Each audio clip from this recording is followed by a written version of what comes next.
Bonjour à tous, cette capsule pour démontrer une caractérisation très importante de l'inversibilité d'une matrice. Une matrice carrée d'ordre n A est inversible si et seulement si, pour toute matrice colonne, le système AX égale Y où X est aussi une matrice colonne admet une unique solution.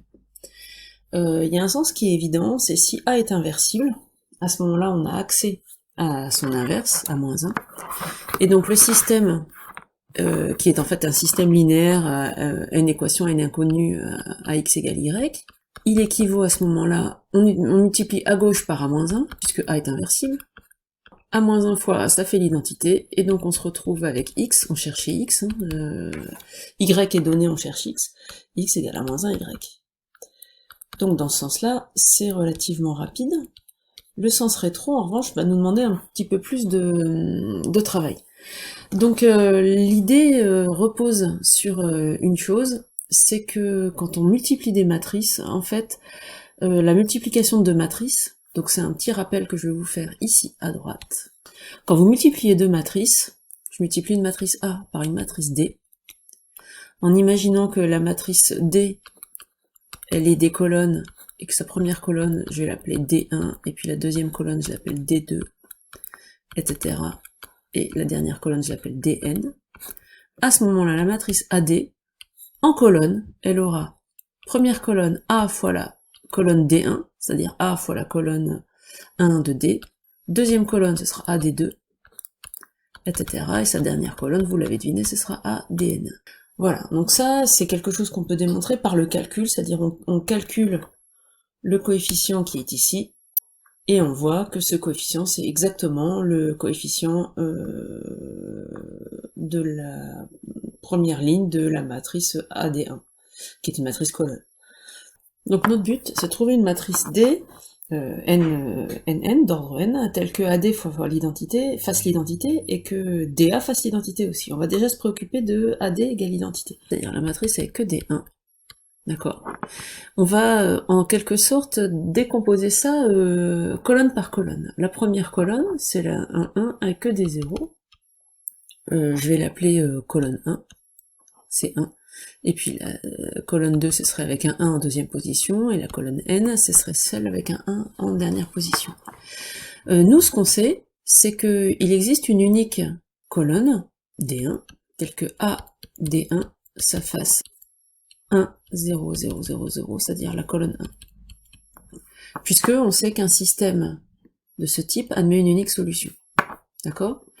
De la même façon, il existe une unique colonne D2, donc une matrice colonne, d'accord? Telle que AD2, ça fasse 0, 1, etc., 0. Donc D1 est une matrice colonne, D2 est une matrice colonne, et puis on fait jusque Dn, qui est telle que ADN, ça fasse la matrice colonne avec un 1 en dernière position. Et ce qu'on va faire, c'est on va créer la matrice D, qui serait la matrice avec D1 en première colonne, D2 en deuxième colonne, c'est-à-dire qu'en fait, on a géré la matrice identité colonne par colonne, et on a trouvé chaque colonne de D qui pourrait correspondre. On crée cette matrice-là, par définition, AD. C'est ce que je vous ai écrit là. Ça va faire AD1, AD2, ADN, etc. Oui, mais AD1, ça fait C1, c'est-à-dire la colonne avec un 1 ici.